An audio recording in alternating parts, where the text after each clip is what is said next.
for our high school team, and these two just decided to join up with me and do this topic.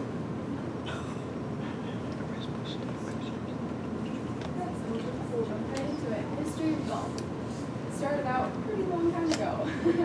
In 100 BC, the Romans played a game called Fancy. I'm not sure what I'm saying that way, but it was an early form of golf in which participants hit a stuffed leather ball with a bent stick. And in 960 to 1279, a game similar to golf was also played in the Song Dynasty in China. And in the 15th century, the origins of the modern game of golf were traced back to Scotland. And then in 1457, Scotland actually banned the game of golf because it was interfering with their military training of archery.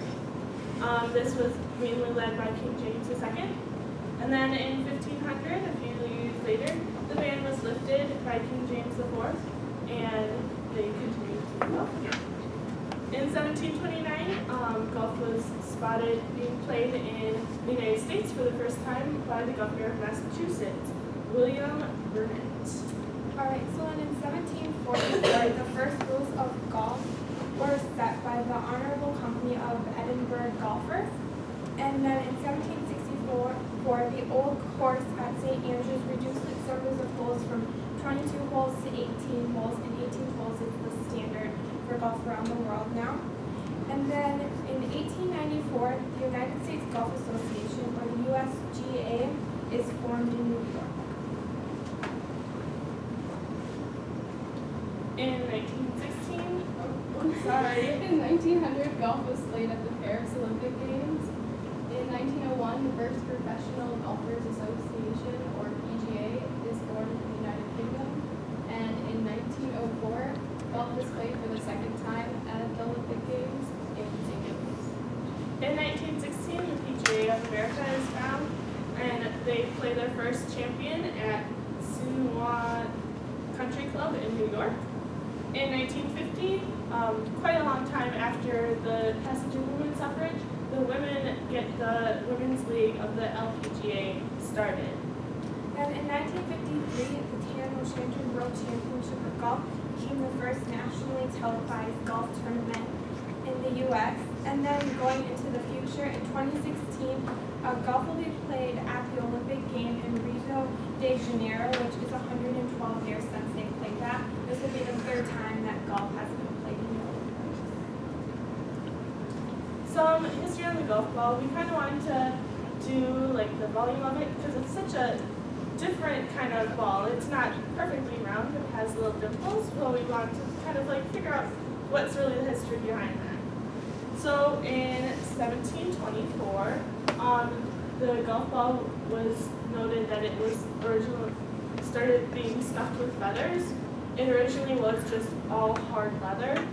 And then in 1848, they changed to this gutta percha material, which was a tree sap that they boiled down until it was soft enough to like mold. And then they mold it in a ball, and then they quickly dip it into cold water to make it hard.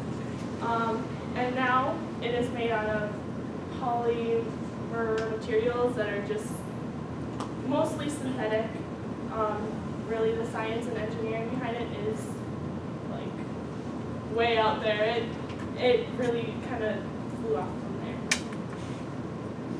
Alright, so then we found the volume of our golf ball, and to use that we use the volume formula of pi times the quantity of little r squared plus little r squared times big R squared plus big R squared, and then that quantity times the height divided by 3. So your little r is the shortest radius, which is half the golf ball, and your big R is the longest radius. So then we took the golf ball and divided it up into 6 equal pieces because that represented the size best, and used that formula to find the area in each section, and we found that volume to be 26.771 centimeters cubed. So using cross sections, that's how we got that answer. And then since there's dimples in the ball, that answer is an overestimation because that was not accounted for. So we used water displacement to try to find a more accurate, and we got 22 centimeters cubed. So that gives a difference between two of 4.771 centimeters. For the rest of our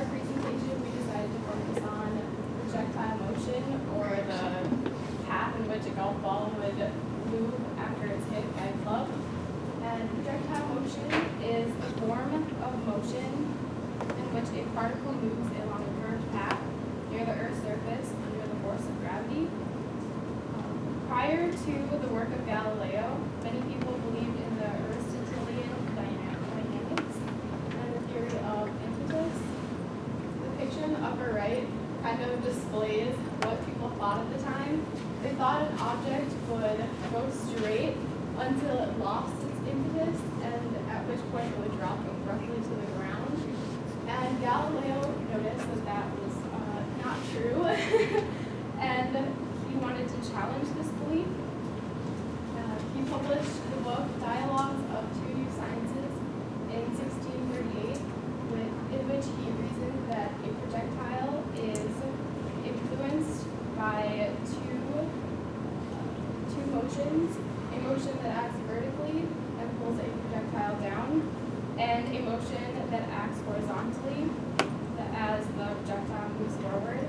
And according to the principle of inertia, the horizontal motion is uniform and constant, while the vertical motion is changing. And Galileo experimented using balls and inclined planes to reach the conclusion that a projectile is subject to two independent motions that combine to create a parabolic curve instead of two straight lines.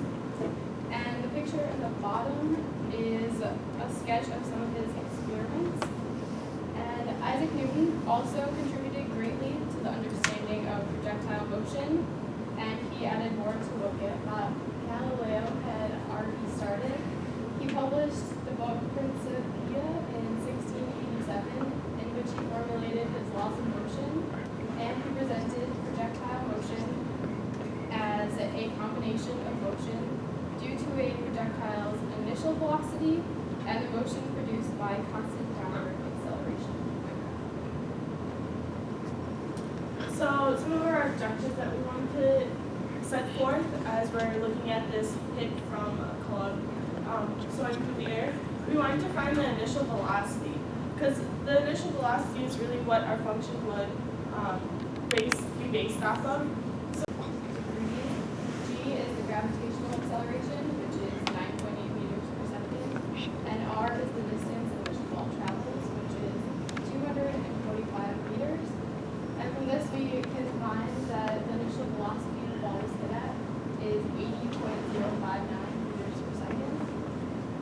And then since we want to find the height of the ball, we had to divide the initial velocity into its horizontal and vertical components. And from that we concluded that the initial vertical velocity of the ball is 15.276 meters per second.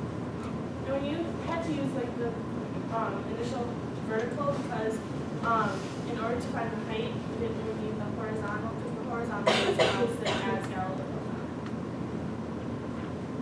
Alright, so we're looking at the time of the golf balls in flight. So because we want to find this, we're going to need to use our position function, which is 1/2 times gravity times the time squared plus our initial velocity times time, and then add to that our initial position. So we know that our initial position is 0 meters since we're hitting the golf ball off the ground. And our initial velocity, which was found on the previous slide, is 15.276 meters per second. And we just use gravity as negative 9.8 meters per second. When you plug that all into the formula and then set it equal to 0 to see when it hits the ground again, you get 3.118 seconds. So this means that after 3.118 seconds, the ball makes it into the hole and you have a hole. So here's just kind of a little relationship chart of what actually all this math kind of interrelates. Right here is our position function of 0.5 gravity times squared plus the initial velocity times time plus the original position. And then if you take the derivative of that, you find our velocity function, which is gravity times time plus the initial velocity. And if you take the derivative of that one more time, you find the acceleration of the ball, which in science it is gravity, which is negative 9.8 meters per second squared.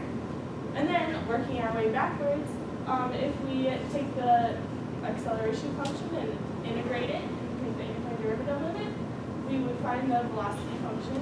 And then again, if we take the antiderivative of the velocity function, we would find the position function. We really wanted to just show that all this is very common and interrelated into several functions. Like it all goes one string all throughout.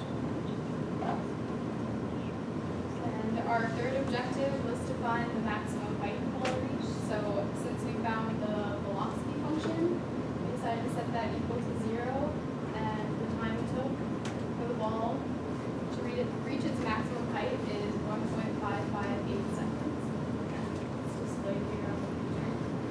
Then we have, you can take it and put it into two intervals. We use the interval from 0 to 1.558 and 1.558 to 3.117 because that's the total time it was in the air. And then we took a test point for each of those. So in the first interval, our test point came out to be a positive answer, which concludes that our position function is increasing. And when we did our second interval test point, we got a negative number, which means that our position function was decreasing. So because the position function changed was increasing to decreasing, we have a maximum height at 1.558 seconds. And then to find that actual height, we plugged our time into the position function, and there we got 11.904 meters. So at 1.558 seconds, we have 11.904 meters as our height, and then that is right here. Any questions?